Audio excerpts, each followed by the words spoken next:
Surah ini adalah surah Makkiyah, sebagaimana disebut oleh para ulama kita, dan dia mengandungi 11 ayat. Sebagaimana tuan-tuan tahu, Al-Qari'ah, Mal-Qari'ah wa ma adraka Mal-Qari'ah. Al-Qari'ah adalah ismi fa'il, iaitu kata pembuat. Al-Qari'ah. Al-Qari'ah ismi fa'il. Dia datang dalam bentuk muannas, iaitu perempuan. Al-Qari'ah. Al-Qari'ah. Dia adalah sifat. So, siapa dia punya pemilik sifat? Itu soalan yang kita kena tanya. Al-Qari'ah adalah sifat, iaitu satu benda yang mana mengetuk, ataupun satu benda yang mana menampar gegendang telinga. Jadi, ini adalah sifat. Tidak boleh tidak, kita kena cari dia punya pemilik sifat. Yang dalam bahasa Arab kita namakan sebagai mausuf, iaitu pemilik sifat. Sebagai contoh, banyak juga surah-surah yang Allah Subhanahu Wa Taala mulakan dengan sifat, tetapi tidak diberitahu siapa pemilik sifat. Sebagai contoh kita kata wal mursalati urfa, dan benda-benda yang telah dihantar membawa kebaikan. Al-mursalat jamak, iaitu plural bagi al-mursalah, satu benda yang dihantar.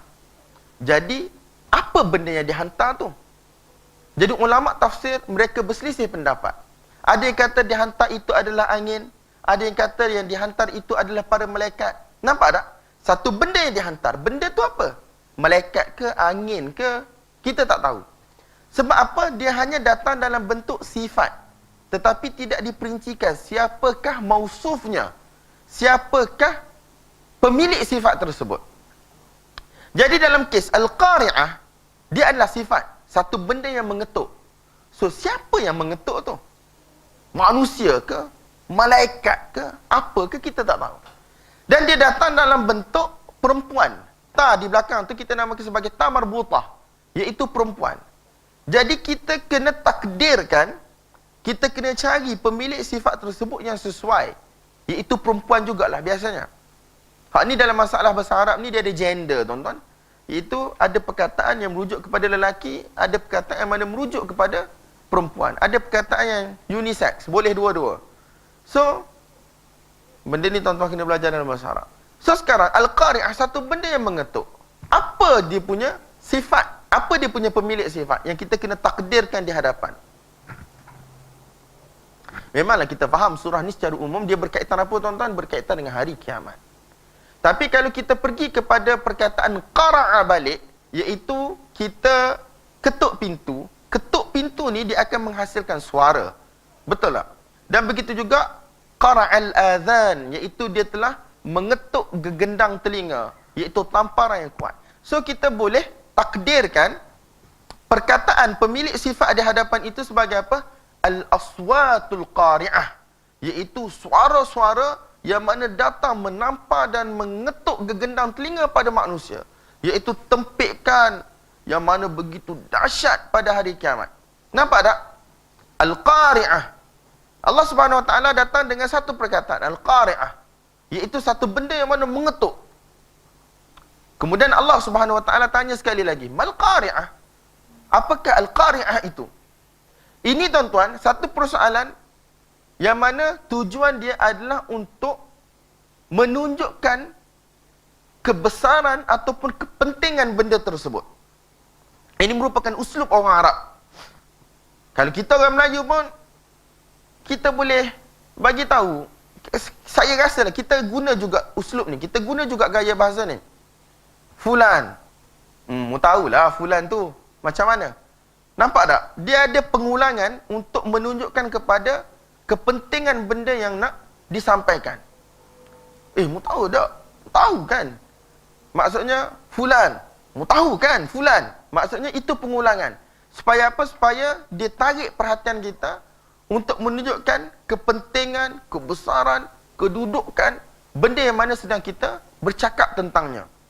Sebagaimana dalam hadis Ummu Zara', apabila 11 orang wanita, mereka duduk, mereka bersembang, Tak cerita tentang suami masing-masing, bagaimana suami di rumah, baik ataupun tidak baik.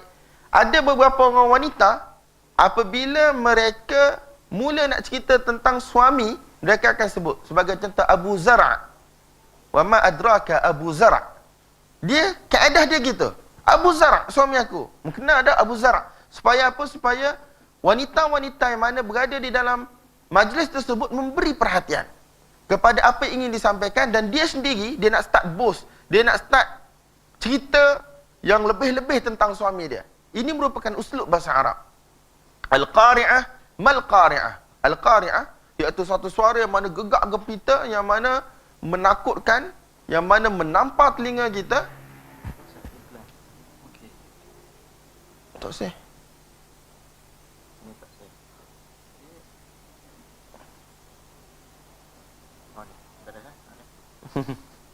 InsyaAllah. Hayyakallah.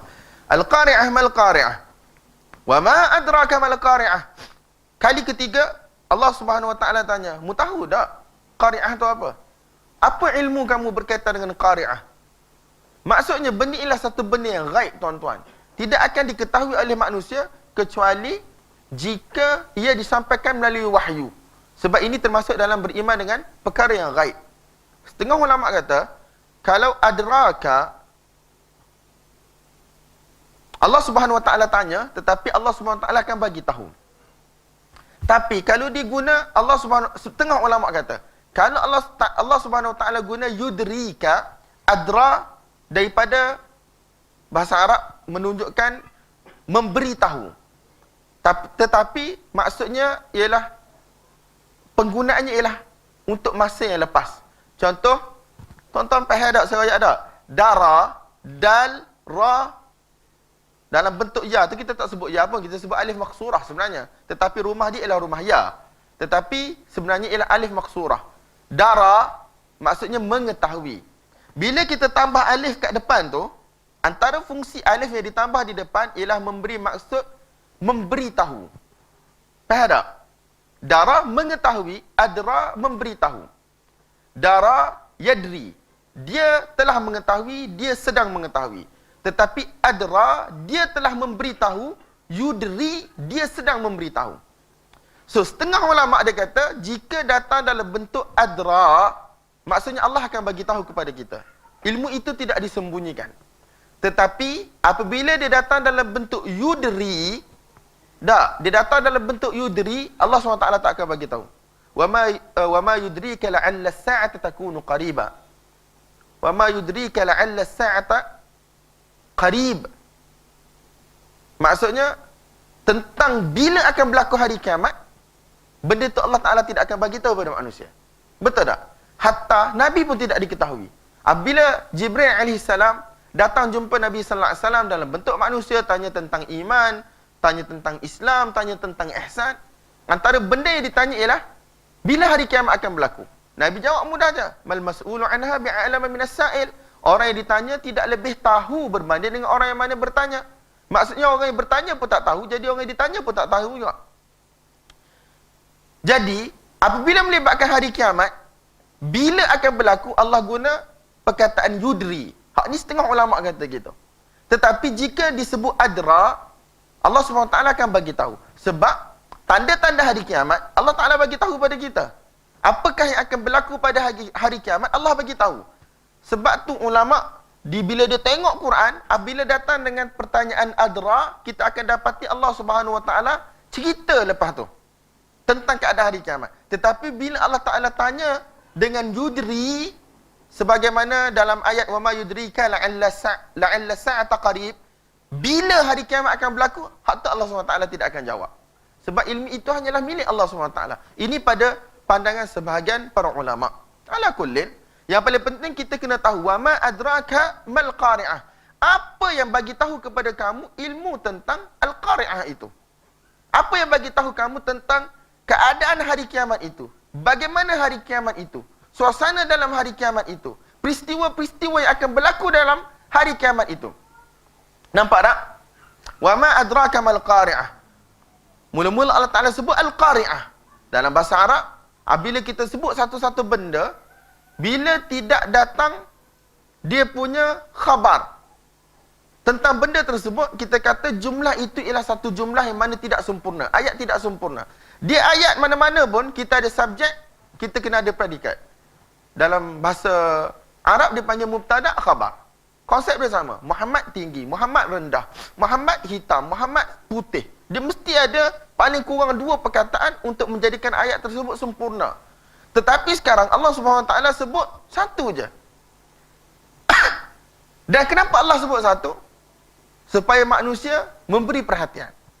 Sebab apabila tidak ada khabar, tidak ada ayat pelengkap, maka manusia akan tertanya-tanya. Nampak tak? Tertanya-tanya.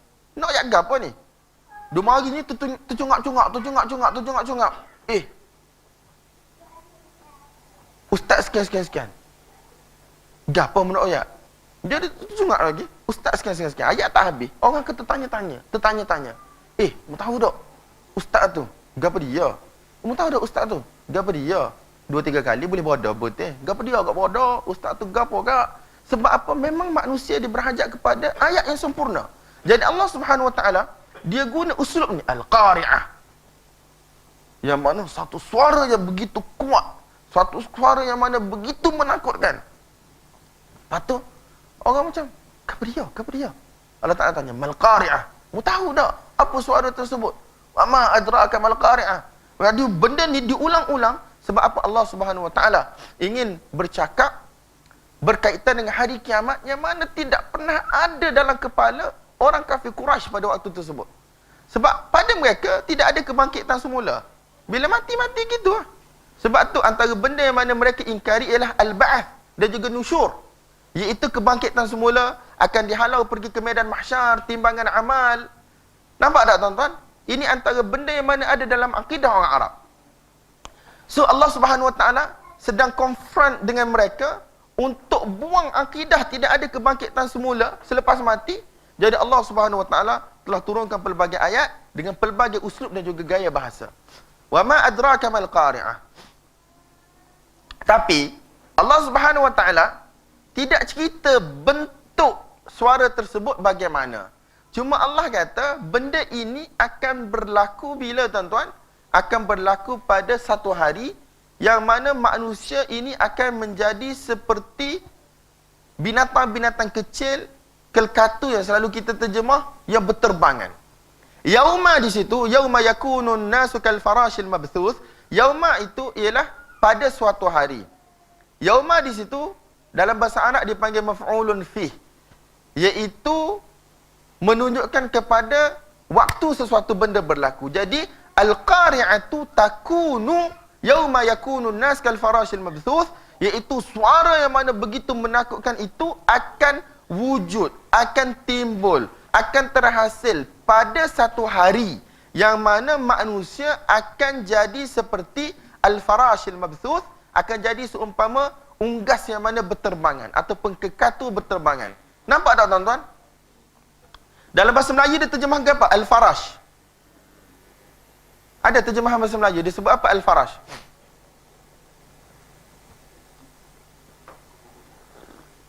Kupu-kupu. Sini dia kata when people will be like scattered moth. M-O-T-H-S. Macam kelkatu, benda-benda berterbangan. Manusia ni akan berterbangan seumpama berterbangan. Sebab apa tuan-tuan? Sebab bila kita dengar satu suara gegak gempita, sekarang kalau berlaku, la qaddarallah, tak pernah berlaku dalam kehidupan kita. Sebab, okeylah, tsunami, kita pun tak pernah rasa, kita tahu berlaku di Malaysia separuhnya, tapi kita tak berada di situ. Apabila datang satu suara yang kuat, macam deruan ombak yang kuat, ataupun bila berlaku gempa bumi, la qaddarallah, semoga Allah SWT selamatkan kita semua daripada benda itu, apa yang akan berlaku tuan-tuan? Manusia akan lari bertempiaran pada waktu tersebut. Kalau la qaddarallah, semoga Allah SWT pelihara, kalaulah tuan-tuan berlaku satu letupan yang begitu kuat di sebelah bangunan kita ataupun di kawasan Kuala Lumpur dengan satu suara yang kita tak pernah rasa sebelum ni, apa yang akan berlaku? Kita semua akan bertempiaran tuan-tuan. Duduk tengah semayang ke, duduk tengah dalam kelas ke, kita akan bertempiaran lari. Cuba tuan-tuan bayang pada hari kiamat tersebut, satu suara yang mana tidak pernah didengar oleh manusia dan insya-Allah orang mukmin tidak akan dengar benda ni. Orang mukmin tidak akan berlaku, tidak akan berada dalam situasi tersebut. Sebab Nabi SAW kata la taqumu sa'ati illa ala syiraril khalq, tidak akan berlaku hari kiamat kecuali manusia Hak buruk-buruk saja yang hidup pada waktu tersebut. Yang mana disebut oleh para ulama kita orang-orang yang tidak beriman. Orang yang mana beriman, dia yakin adanya hari kiamat, beriman dengan hari kiamat, Allah SWT akan selamatkan mereka berada daripada hari tersebut. Berada dalam hari tersebut. Ada pun orang yang mana mereka mendustakan, mereka akan tengok pada hari kiamat macam mana. Na'udzubillah. Jadi pada hari yang mana manusia akan jadi seperti kelkatu ataupun unggas ataupun kupu-kupu al-mabthuth, iaitu berterbangan. Scattered. Daripada kalimah batha yabuthu. Batha yabuthu iaitu menyebarkan. Bila kita kata sebar, maksud itu kita macam mana terjemah dia? Sebar. Itulah macam nasyara yang syuru, iaitu kita menyebarkan. Batha sir iaitu menyebarkan rahsia. Kita bagi tahu kepada orang daripada satu orang pergi ke orang lain, daripada orang lain ke orang lain. Jadi benda itu jadi tersebar. Jadi manusia begitu juga pada hari tersebut apabila suara yang mengerikan itu berlaku, iaitu pada hari yang mana manusia akan lari bertempiaran ke segenap penjuru. Dan pada hari tersebut juga watakunul jibalu kal'ihnil manfush, dan akan jadilah bukit bukau, gunung ganang itu kal'ihnil manfush, seumpama ihn yang mana telah di manfush. Nak terjemahkan dalam bahasa Melayu tuan-tuan? Kalau tuan-tuan tengok dalam terjemahan dia akan kata will be like carded wool. Wool ni orang terjemah bulu biasa, betul tak? Kapas. Kalau kita orang Melayu biasanya kabu. Kekabu tak? Bahasa Melayu dia kekabu tak? Tuan-tuan, saya taklah muda sangat, tapi taklah tua sangat. Tapi saya sempat dengan zaman orang yang ambil kabu tu, yang keluarkan putih, kemudian kita akan, dia panggil apa? Pintal ke, putar ke apa, sampai benda tu keluar-keluar, last sekali kita akan masukkan dalam bantal. Nampak tak? Jadi tuan-tuan, seumpama, kan kabu kan dia mula-mula dia pejal. Tetapi bila kita pintal-pintal tu sampai dia akan jadi kembang. Jadi, kal'ihnil manfush, iaitu seumpama kapas yang mana telah dikembangkan. Yang mana asalnya dia tu satu benda yang kompak, satu benda yang keras, satu benda yang pejal, kemudian benda itu dah jadi macam berterbangan. Nampak tak? Kal'ihnil manfush. Cuba tuan-tuan bayang, bukit, gunung ganang yang mana begitu hebat, terpacak. Last kali dia jadi seumpama debu-debu yang berterbangan. Itu maksud dia. Watakunul jibalu kal'ihnil manfush. Sebab kalau tuan-tuan tengok kapas, kekabu, tuan-tuan tiup, selepas dia apa panggil? Apa bahasa Melayu dia? Yang dibuang-buang tu, apa akan berlaku? Dia menjadi begitu ringan. Dan dia akan ditiup dengan begitu ringan. Jadi begitulah juga, tuan-tuan akan tengok pada hari, bukan kita, na'udzubillah, pada hari tersebut, bukit bukau, gunung ganang akan menjadi begitu ringan seumpama bulu-bulu ataupun seumpama kapas kekabu yang mana boleh ditiup. Yauma tasirul jibalu sayra. Pada hari tersebut, gunung ganang akan diterbangkan ke sana sini. Kemudian akan berlaga antara satu sama lain sehingga akan menjadi pecah. Last kali seumpama apa tuan-tuan?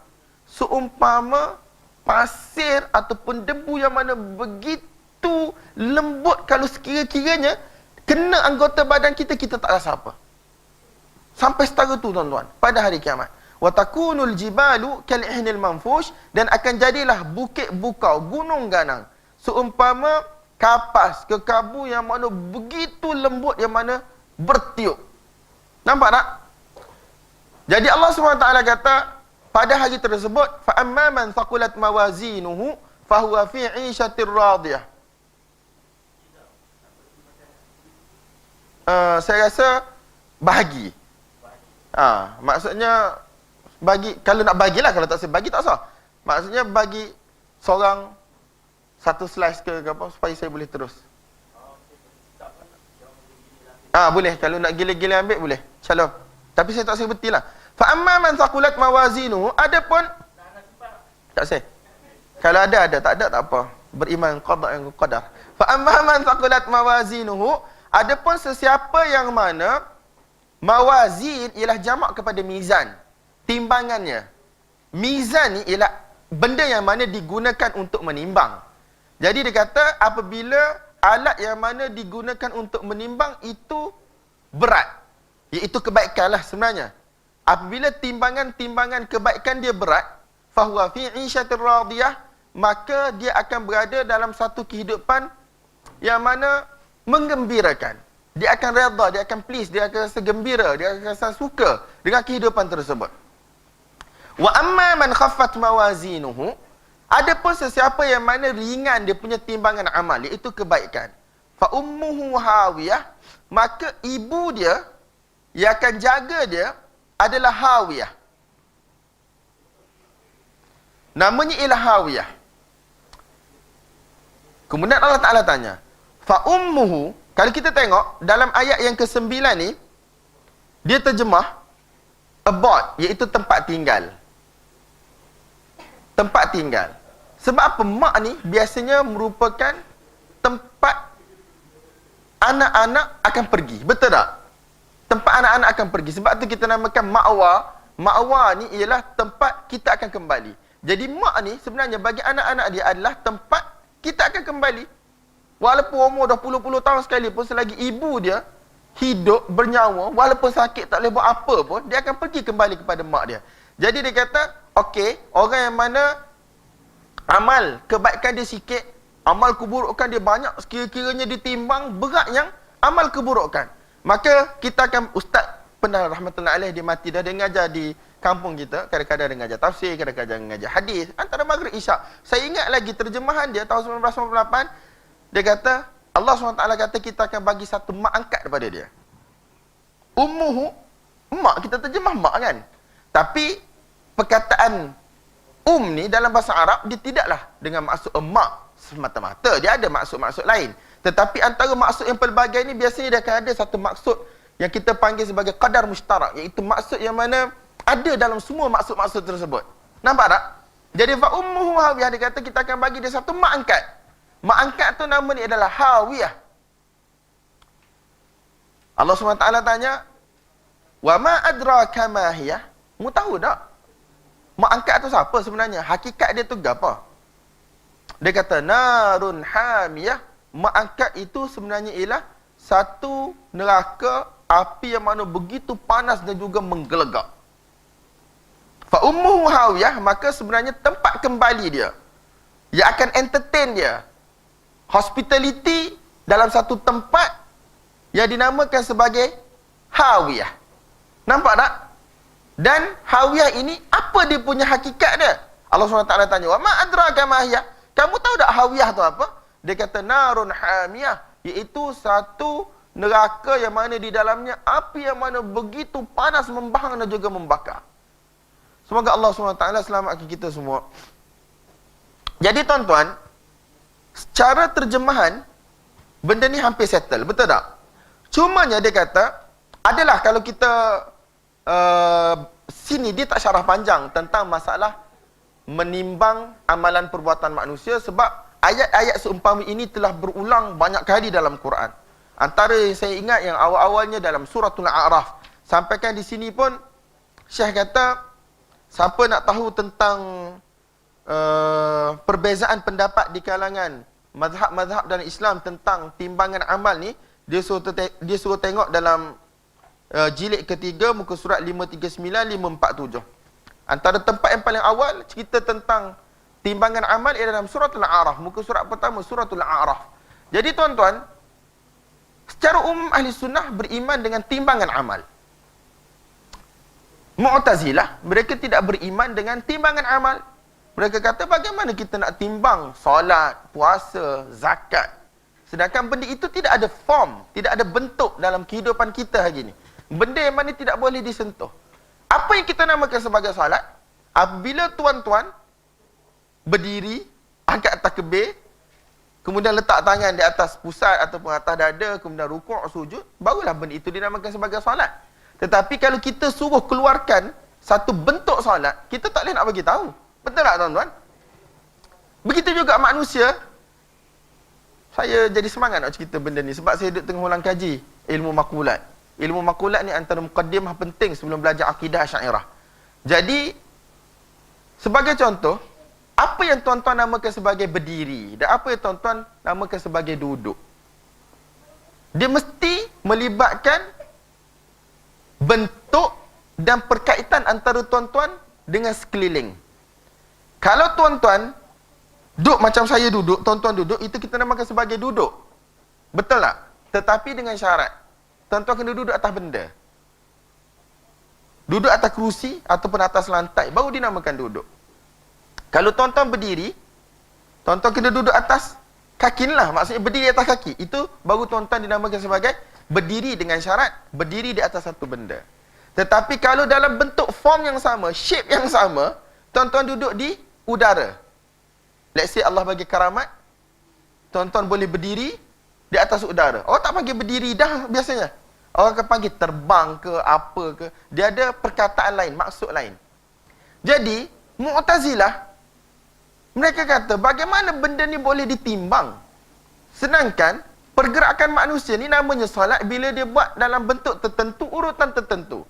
Kalau rukuk dulu, kemudian baru kita berdiri, sujud dulu, kemudian baru rukuk. Benda itu tidak dinamakan solat. Betul tak? Walaupun perbuatannya rukun 3-13 tu wujud. Tetapi tidak dalam tertib yang sebagaimana yang dikehendaki. Benda itu tidak dinamakan solat. So mereka kata bagaimana nak timbang? Sama juga dengan puasa. Apa puasa tuan-tuan? Puasa ni bukan tak makan. Kalau dia tak makan, daripada pagi, keluarnya, masuknya waktu subuh, sampailah masuk waktu maghrib, kemudian, dia tidak melakukan perkara yang membatalkan puasa yang lain, seperti berjima dan seumpamanya, tetapi dia tak niat. Tidak dikira puasa dari sudut syarak. Jadi, antara benda mereka kata, bagaimana kita nak timbang benda-benda tersebut? Sampaikan mereka telah mengingkari wujudnya mizan pada hari kiamat.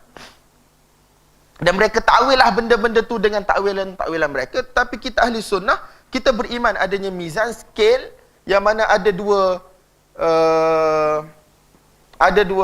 dia panggil apa? Ceper. Scale tu, dia ada apa? Dua gawah? Dacing dia tu. Oh, sensitif sikit dacing-dacing lah ni. Pah baik dengan BN, okay? Jadi, dia punya dacing dia tu ada pada hari kiamat. Walaupun kita tak tahu bentuk dia macam mana, saiz dia macam mana, semua benda ini disebut dalam kitab-kitab akidah. Dan kita akan timbang. Bagaimana kita nak timbang, kita tak tahu. Ada setengah ulama kata, timbang di situ ialah timbang solat dalam bentuk solat. Timbang puasa dalam bentuk puasa. Ada yang pula kata timbang di situ, tidaklah setiap bentuk solat, setiap bentuk puasa tu, tetapi buku amalan. Buku amalan akan dibawa dan diletak di atas satu dacing, kemudian yang buruk diletak di atas satu dacing. Antara tafsiran-tafsiran, tetapi yang paling penting, kita cenderung kepada timbang dalam bentuk form itu sendiri. Allah Subhanahu Wa Taala akan timbulkan form pada benda-benda tersebut. Tuan-tuan, Mu'tazilah sebab dia duduk pada zaman dulu, dia guna akal, tetapi dia tak sempat hidup pada zaman teknologi. Zaman sekarang, saya rasa udara pun boleh timbang, betul tak? Kita boleh timbang udara. Gas yang kosong dengan gas yang berat, tong gas, balang gas yang kosong dengan balang gas yang penuh, dia punya berat dia tuan-tuan, beza, betul tak?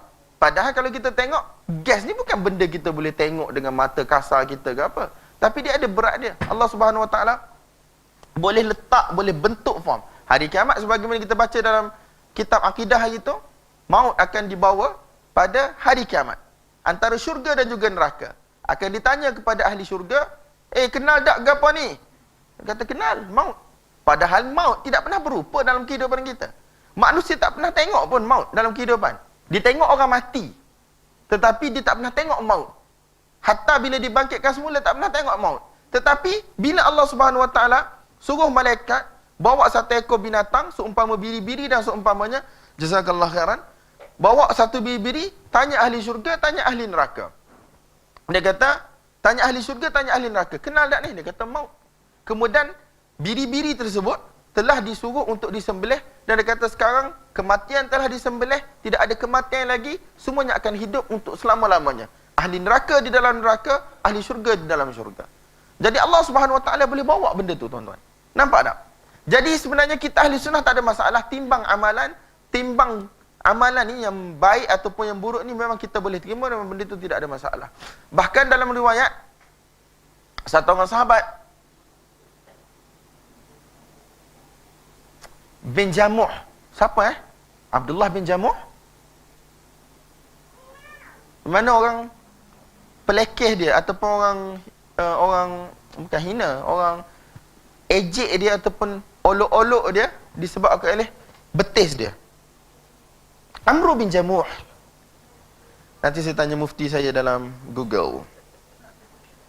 Dia masa kita mutalaah, masa kita baca, tak keluar pun benda-benda ni. Tapi bila kita nak bercakap ni baru. Amru bin Jamuh. Kan Abdullah bin Mas'ud nak tuan-tuan? Ingat tak?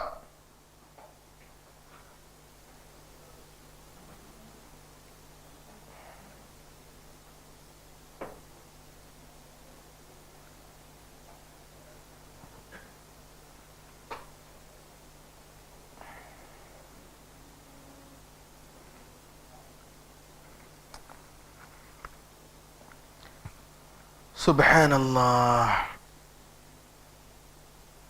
Dalam hadis ni duduk mana ni? Hadis ni ada dalam Musnad Imam Ahmad, Sahih Ibn Hibban, dalam kitab-kitab yang lain. Dia kata Ibnu Mas'ud radhiyallahu ta'ala anhum, dia sedang nak kutip buah kurma untuk para sahabat. Fahabbatir rih fakashafat an saqai. Kemudian angin telah bertiup dan ternampak dia punya betis. Bukan betis ahli sukan asalnya cerita. Tidak ada muscle, tak nampak berketul. Kemudian perawi kata fadhahiku min diqqati saqai. Dan mereka telah gelak disebabkan oleh dia punya betis tu kecil lah. Mungkin tak kena dengan tubuh dia ke macam mana, wallahu a'lam. Faqala an-nabiy sallallahu alaihi wasallam atadhakun min diqqati saqai. Adakah kamu semua gelak disebabkan oleh kecilnya dia punya betis? Walladhi nafsi biyadih, dan demi zat yang mana jiwa aku berada di dalam tangan Allah SWT. Lahuma, kedua-dua betis tersebut, athqalu fil mizan min jabal Uhud. Sesungguhnya dua betis itu lebih berat timbangannya di dalam mizan berbanding dengan bukit Uhud. Hak tu Allah SWT akan timbang pada hari kiamat.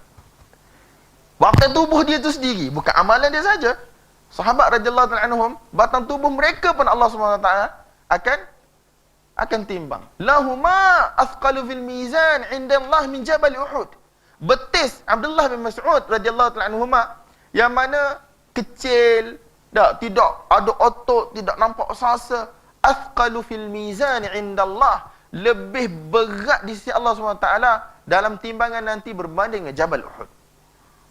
Jadi tuan-tuan, kita ahli sunnah memang kita beriman dengan benda ni. Cumanya dia kata, berdasarkan pelbagai riwayat daripada hadis dan seumpamanya, dia akan ada dua kali timbangan amalan pada hari kiamat nanti. Yang pertama ialah timbangan antara orang kafir dan juga orang Islam untuk separate, untuk pisahkan antara orang beriman dengan orang yang tidak beriman. Dan orang munafikin, dia akan masuk bersama dengan orang beriman. Buat kali pertama. Nak suruh dia gembira sikit. Sebab dia nak tipu Allah Ta'ala dalam kehidupan dunia. So pada hari kiamat, Allah Ta'ala akan tipu dia juga. Jadi apabila dibangkitkan daripada kubur, mereka akan dihalau pergi ke medan mahsyar. Pada waktu tersebut, manusia berada dalam keadaan kacau bilau huru hara. Dan apabila nak mula, orang kata hisab, syafa'ah uzma, Nabi SAW kan, sebagaimana kita tahu, semua manusia tak bercakap, takut, Nabi-Nabi takut, semua takut. Pada waktu tersebut, orang mukmin, orang kafir, orang munafik, semua bercampur. Sehinggalah bila Nabi SAW datang sujud di bawah arash, dengan tasbihat dan seumpamanya puji-pujian kepada Allah, Allah SWT mulakan hisab. Pada waktu tersebut akan ada timbangan kali pertama. Timbangan tersebut adalah untuk membezakan mana orang kafir dan juga mana orang beriman. Dan orang munafikin akan bersama dengan orang beriman. So pada waktu tersebut mereka rasa mereka selamat. Mereka rasa mereka selamat. Jadi tak apa. Dulu pun kita tipu Allah, hari ni pun kita boleh tipu Allah jugalah. Lebih kurang gitulah. Allah Ta'ala letak dia dulu sebelum Allah SWT akan pisahkan mereka, sebagaimana tuan-tuan akan jumpa dalam suratul Hadid, insya-Allah. Muka surat nombor berapa? Muka surat 1, 2. Muka surat nombor 3 suratul Hadid. Bagaimana apabila Allah SWT bagi cahaya kepada orang beriman dengan cahaya yang kuat mengikut amalan masing-masing. Dan orang munafikin, mereka tidak ada cahaya, tetapi mereka cuba untuk mengikut cahaya orang beriman. Dan sekali mereka akan ditinggalkan, mereka menjerit-jerit panggil, tunggulah kami, unzuruna naktabis min nurikum. Nak tunggulah kami pun nak dapat cahaya daripada kamu sekian-sekian. Tuan-tuan akan jumpa dalam suratul Hadid, insya-Allah. Jadi itu kali pertama, timbangan untuk membezakan antara orang beriman dengan orang kafir. Dan ayat ini, dalam surah ini tuan-tuan, sebenarnya menunjukkan kepada timbangan yang pertama tadi. Sebab di sini dia kata fa amma man thaqulat mawazinuhu fa huwa fi 'ishatir radiyah wa amma man khaffat mawazinuhu fa ummuhu hawiyah. Jadi sebenarnya ayat nombor 6, nombor 7 dia menunjukkan kepada orang yang mana timbangan amalan dia berat, iaitu orang yang beriman. Bersama dengannya ialah dosa dan pahala dia, tetapi still berat berbanding dengan timbangan orang kafir yang mana tidak ada nilai sikit pun kebaikan mereka semasa mereka di dunia, sebab mereka tidak beriman kepada Allah. Ada pun kebaikan yang mana bersifat kemanusiaan dan seumpamanya, benda tu Allah balas dalam kehidupan dunia. Tetapi ibadat tidak ada dalam kehidupan mereka, sebab mereka bukan mukmin, mereka bukan Muslim. Mereka tak pernah solat macam kita, mereka tak pernah puasa macam kita. Jadi dari sudut itu memang tidak ada kebaikan langsung. Dan tambah dengan keburukan-keburukan yang mereka buat, maka apa berlaku? Timbangan mereka akan menjadi ringan. Jadi orang yang mana timbangan ringan akan diletak di dalam satu grup, satu orang kafir. Dan orang mana timbangan dia berat disebabkan dia la ilaha illallah, adanya amalan kebaikan, walaupun dalam tu ada dosa juga, tetapi still akan lebih berat berbanding dengan timbangan orang kafir. Jadi ini akan digrupkan sebagai satu orang mukmin. Jadi tuan-tuan, sebab apa ulama kata surah ini menunjukkan kepada timbangan yang pertama? Sebab sekarang Allah SWT cerita tentang syurga dan neraka saja. Timbangan berat syurga, timbangan ringan neraka. Sedangkan orang mukmin tidak begitu tuan-tuan. Orang mukmin, dia selepas dia ditimbang, walaupun dikelaskan di kalangan orang mukmin, dia still ada satu lagi timbangan. Timbangan untuk membezakan antara baik dan juga buruk. Nampak tak? Yang mana baik lebih banyak ataupun yang buruk lebih banyak. Kalau yang buruk lebih banyak, maka dia entitled untuk neraka. Dia ni layak untuk masuk neraka, terutamanya orang yang mana melakukan dosa besar, mati dalam keadaan tidak bertaubat. Tetapi tidak bermakna dia confirm masuk neraka. Dia layak masuk neraka, tetapi tidak bermakna dia confirm masuk neraka. Sebab last kali kan kita ada syafaat dan seumpamanya. Kalau Allah Subhanahu Wa Taala masukkan dia juga dalam neraka, maka dimasukkan atas dasar adilnya Allah Subhanahu Wa Taala. Allah Subhanahu Wa Taala tidak akan sekali-kali menzalimi orang yang mana Allah SWT tidak akan sekali-kali menzalimi hamba-hamba dia. Kalau dia buat baik, Allah SWT balas dengan kelebihan atas sifat rahmat, kasih sayang Allah. Kalau dia buat buruk, Allah SWT jika tidak mahu maafkan, Allah SWT akan masukkan dia dalam neraka atas sifat adil Allah SWT. Yang paling penting, Allah SWT tidak akan sekali-kali menzalimi hamba dia. Jadi tuan-tuan, timbangan yang kedua adalah untuk orang yang beriman. Untuk tengok amalan kebaikan dia dengan amalan keburukan yang mana lebih berat. Kalau amalan keburukan ringan, amalan kebaikan lebih berat, hak tu senang ceritanya tuan-tuan. Amalan kebaikan akan menghapuskan amalan keburukan. Betul tak? Secara umum. Yang kita boleh faham. Terutamanya apabila melibatkan dosa-dosa kecil. Tetapi apabila melibatkan dosa besar tuan-tuan, apabila melibatkan dosa besar, hak tu menyebabkan timbangan amalan keburukan orang kafir, orang Islam, dia akan jadi berat. Sebab dosa besar ni walaupun dibuat sekali, dia tidak akan sama dengan kebaikan-kebaikan yang dibuat. Sebab dosa besar tidak boleh dihapuskan dengan kebaikan. Dosa besar di sisi majoriti ulama ahli sunnah, dia hanya akan dihapuskan dengan apa tuan-tuan? Dengan taubat nasuha. Selagi mana dia tidak bertaubat, walaupun dia semayang sunat beratus rakaat satu-satu hari, walaupun dia puasa sunat beratus-ratus hari satu tahun, tetapi selagi mana ada dosa besar yang dia lakukan, dia tidak bertaubat, maka dosa besar itu akan kekal dalam buku dia. Tidak akan dihapuskan. Yang ini berhajat kepada taubat khusus. Sebab tu akan ada timbangan amalan kali kedua bagi orang beriman. Untuk tengok yang mana ringan, yang mana berat. Yang mana boleh dihapuskan dengan kebaikan-kebaikan, yang mana kekal sebagai dosa kerana dia mati dalam keadaan tidak bertaubat terhadap dosa tersebut. So berdasarkan beberapa riwayat, para ulama kata ada dua kali timbangan. Satu timbangan untuk membezakan antara mukmin dan juga kafir, dan timbangan yang kedua adalah untuk membezakan peringkat, tingkat amalan orang mukmin itu sendiri. Sama ada dia dosa dia dihapuskan dengan kebaikan, ataupun dosa besar dia kekal sebagai dosa besar yang menyebabkan dia ni entitled untuk masuk neraka sebelum datangnya isu syafaat dan seumpamanya. Nampak tak tuan-tuan? Allahumma salli ala Muhammad wa ala ali Muhammad.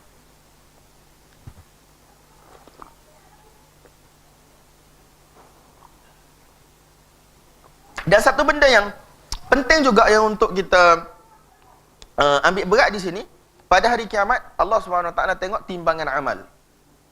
Bukan Allah SWT tengok bilangan amal. Allah SWT tidak tengok bilangan. Allah SWT akan tengok timbangan. Timbangan lebih berat ataupun tidak berat. Mungkin ramai orang buat amal, banyak amalan dia, tetapi apabila ditimbang benda itu tidak ada nilai yang begitu besar di sisi Allah SWT. Tetapi ada orang yang mana dia buat satu amal sikit, tak banyak, tetapi kerana ikhlas dia, kerana mengharapkan pahala balasan daripada Allah, timbangan dia berat. Nampak tak tuan-tuan? Ada orang yang mana mungkin dia sedekah ratus-ratus ribu, puluh-puluh ribu, tetapi out of daripada juta-juta duit dia, pada pandangan orang lain mungkin itu ialah kikir, sayang harta lagi, walaupun dia dah bagi puluh-puluh ribu, tetapi daripada juta-juta. Tetapi ada orang yang mana dia bagi walaupun sedikit, tapi itulah keseluruhan harta benda modal yang dia ada. Sebagaimana orang kata bila Umar radhiyallahu anhu dia datang sebelum peperangan Tabuk, dia bagi separuh daripada harta dia. Abu Bakar dia datang, dia bawa keseluruhan harta dia. Jadi tuan-tuan, separuh dengan seluruh ni tak sama tuan-tuan. Sebab separuh mungkin dari sudut bilangan banyak, mungkin boleh jadi ribu-ribu. Seluruh ini mungkin hanya ratus-ratus saja. Tetapi Umar radhiyallahu anhu dia tidak bawa keseluruhan harta dia. Walaupun amount dia lebih banyak daripada amount yang dibawa oleh Abu Bakar radhiyallahu anhu. Tetapi Abu Bakar dibawa keseluruhan harta dia walaupun amountnya sikit. Bila ditanya apa yang kau tinggalkan untuk keluarga engkau, dia kata aku tinggalkan Allah dan juga Rasulnya untuk keluarga aku. Jadi tuan-tuan, benda-benda macam ni memberi satu peringatan kepada kita. Ya Allah SWT tengok bukanlah semata-mata kuantiti, banyak mana amal ibadat yang kita bagi, ataupun harta benda yang kita sedekahkan, yang kita infakkan. Tetapi yang paling penting ialah kualiti, iaitu bagaimana kita buat mengikut sunnah Nabi SAW, ikhlasnya kerana Allah SWT, tanpa ada riak, tanpa ada sombong, tidak mengungkit-ungkit. Sebab benda ini akan membesarkan amalan kita pada hari kiamat nanti apabila ditimbang oleh Allah SWT. Nampak tak? Benda ni saya rasa ma'ruf, jelas di kalangan kita. Timbang ialah berat, bukannya bilangan. Timbang ialah berat, bukannya bilangan.